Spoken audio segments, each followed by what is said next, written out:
नमस्कार प्रेक्षकांनो.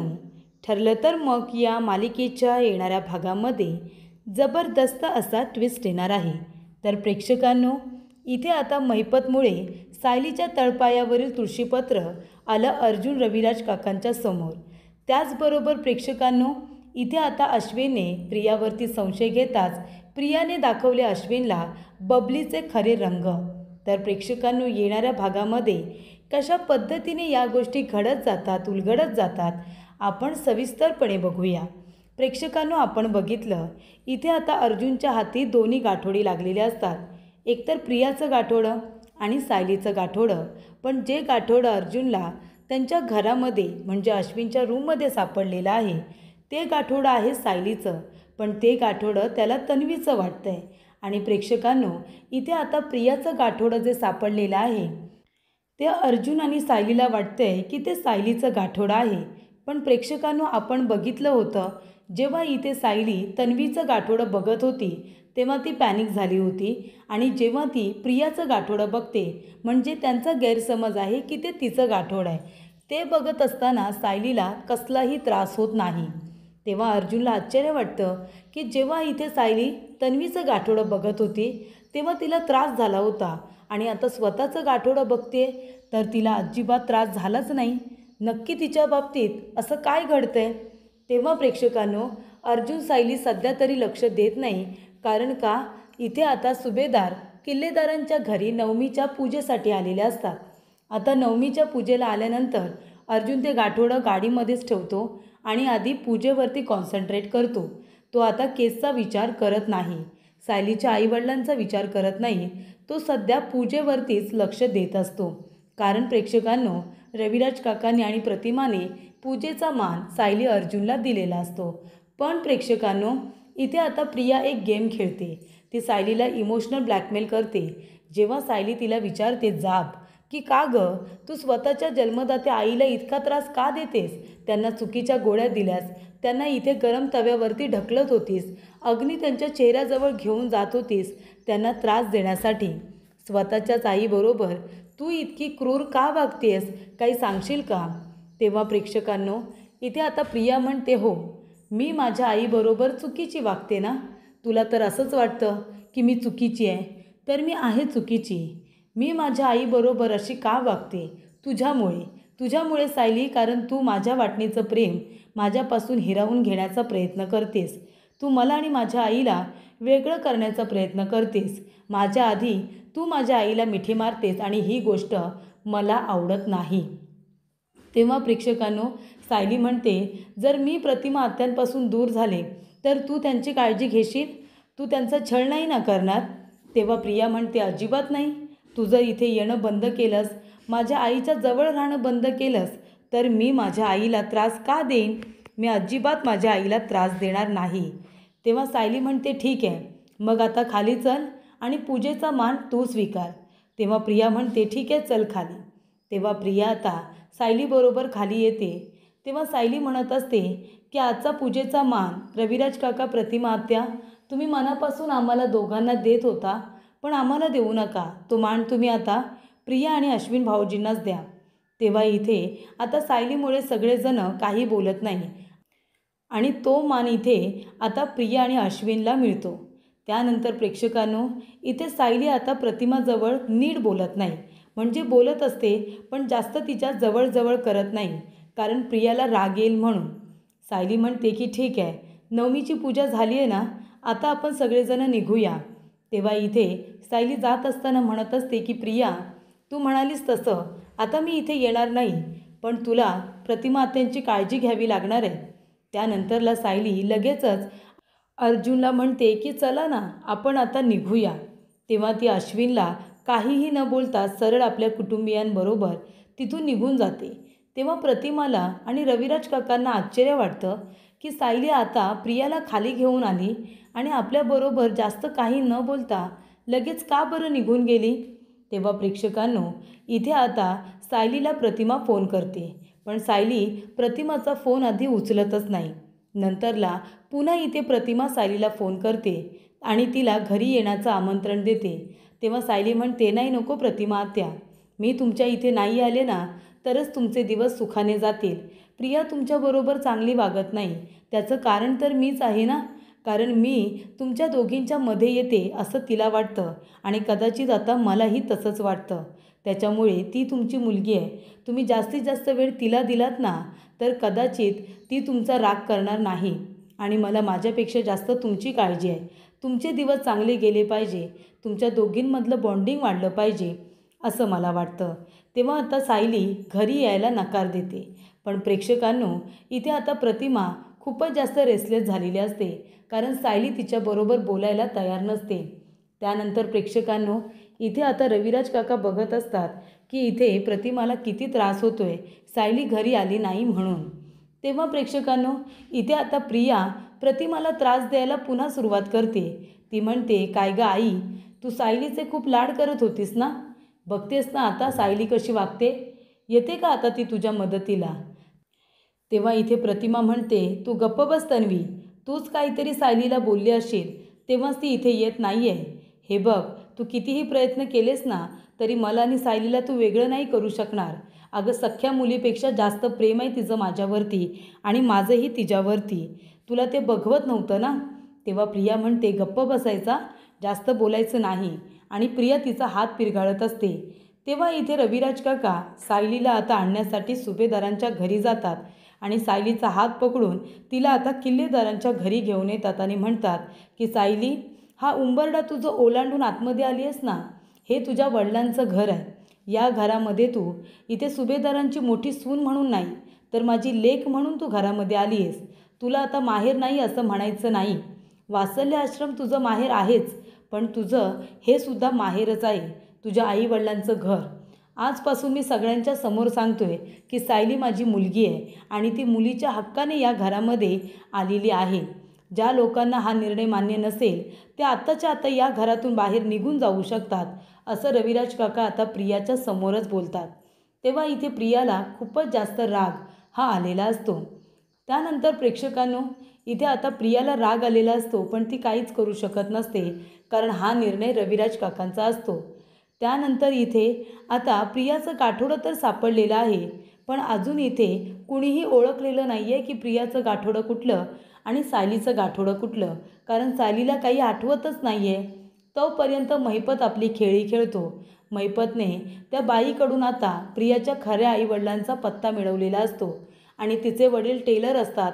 तेव्हा इथे महिपत त्या ठिकाणी जातो आणि तिथे गेल्यानंतर त्या लोकांना कन्व्हिन्स्ड करतो की तुम्हाला कशा पद्धतीने नाटक करायचं आहे, तुम्हाला हवे तेवढे पैसे मिळतील त्या कामाचे, पण तुमची मुलगी आता किती श्रीमंत घरामध्ये गेली आहे तुम्हाला माहीत पण नाही आहे.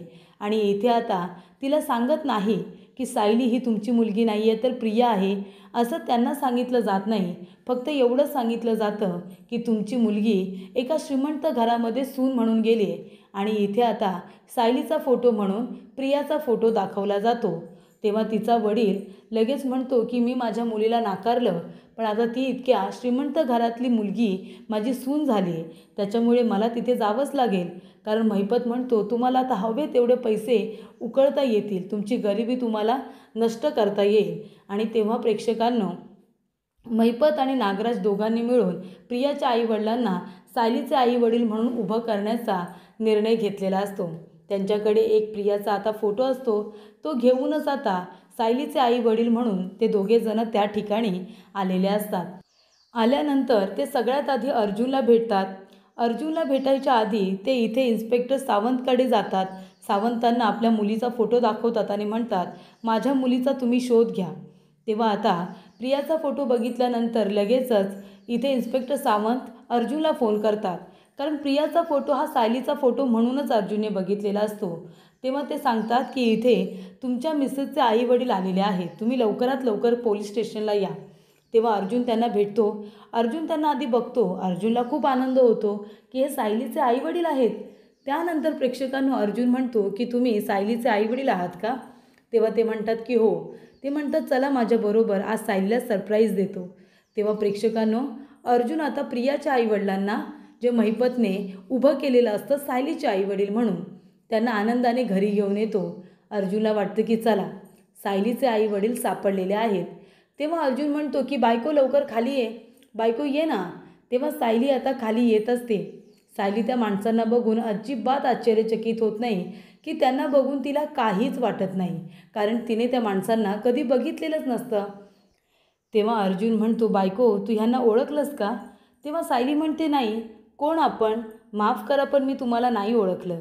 तेव्हा अर्जुन म्हणतो, अगं सायली, हे तुझे आई वडील आहेत. तेव्हा सायली म्हणते, काय? हे माझे आई वडील आहेत? तेव्हा अर्जुन म्हणतो, हो. हा बघ तुझा फोटो जो आपल्याला सापडला होता त्या गाठोड्यामध्ये, आणि यांनी सेम फोटो दाखवला पोलीस स्टेशनला आणि तुझ्याबद्दल चौकशी करत होते. तेव्हा सायली म्हणते की माझे आई वडील, पण मला तर अजिबात आठवत नाही आहेत की हे माझे आई वडील आहेत म्हणून. तेव्हा अर्जुन म्हणतो, बायको अगं तुला आधीचं काहीच आठवत नाही आहे, तुला माहिती नाही आहे का?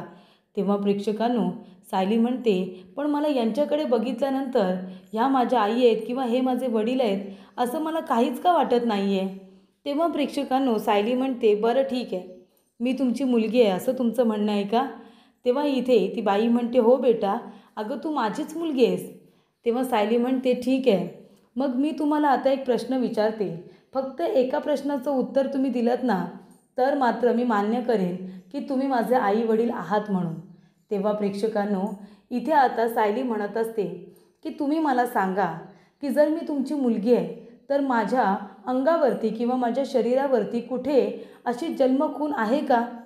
तेव्हा इथे तिची आई म्हणते की नाही, तुझ्या अंगावरती, तुझ्या शरीरावरती कुठल्याही भागावर कुठल्याही पद्धतीचं इथे तुळशीपत्र नाहीच आहे.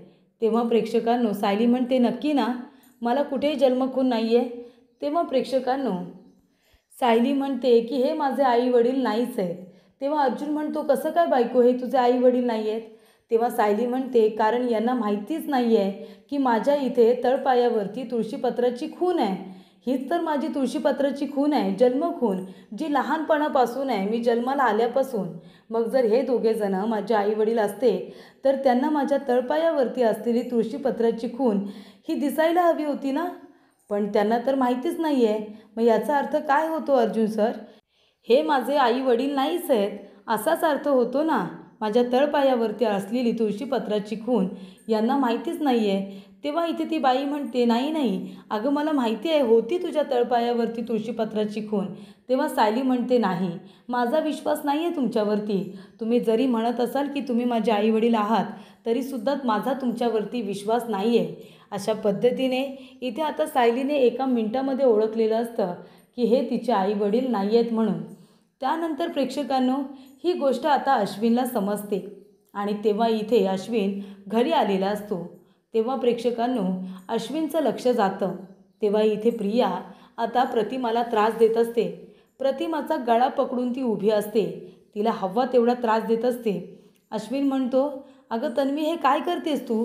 प्रतिमा आत्याचा हात का पिरगळतेस? काय झालंय? तेव्हा प्रिया म्हणते, अश्विन तू गप्प बसा. अरे हिने गोळ्या औषधं घेतल्यात की नाही माहिती नाही, सारखी आपली माझ्यावरती चिडचिड करते, माझा रागराग करते. हिला फक्त ती सायली आवडते ना. सायली तिची लाडकी मुलगी झाली आहे ना आता. सायलीचं हे माहेर झालं आहे. तेव्हा इथे अश्विन म्हणत असतो, तुला माहिती आहे का तन्वी, घरी काय झालं?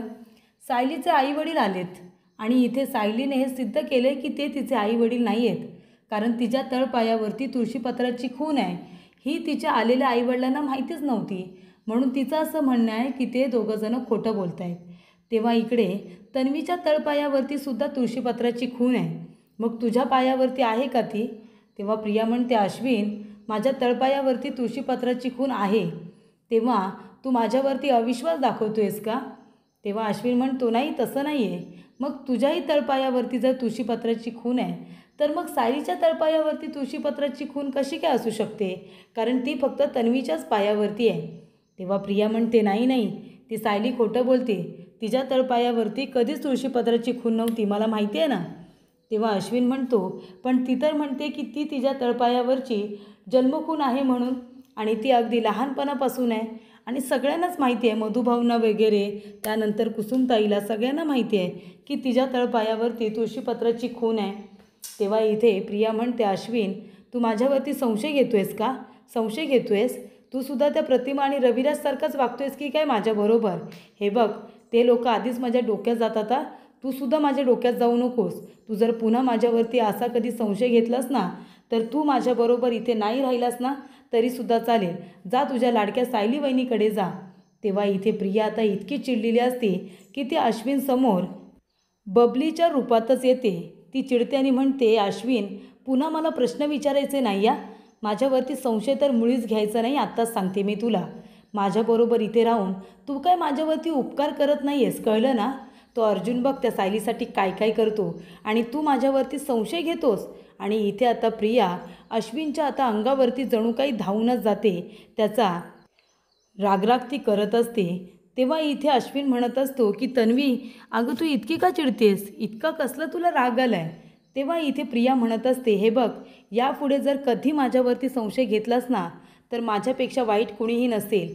मी आत्ताच तुला सांगते, या प्रतिमाला, माझ्या आईला जर मी सोडत नाही आहे तर तुला काय सोडेन रे.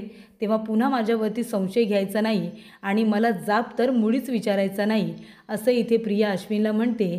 तेव्हा अश्विनला प्रियाचं खतरनाक रूप बबलीचा आता पहिल्यांदाच बघायला मिळालेलं असतं आणि त्यामुळे अश्विन खूपच घाबरलेला असतो.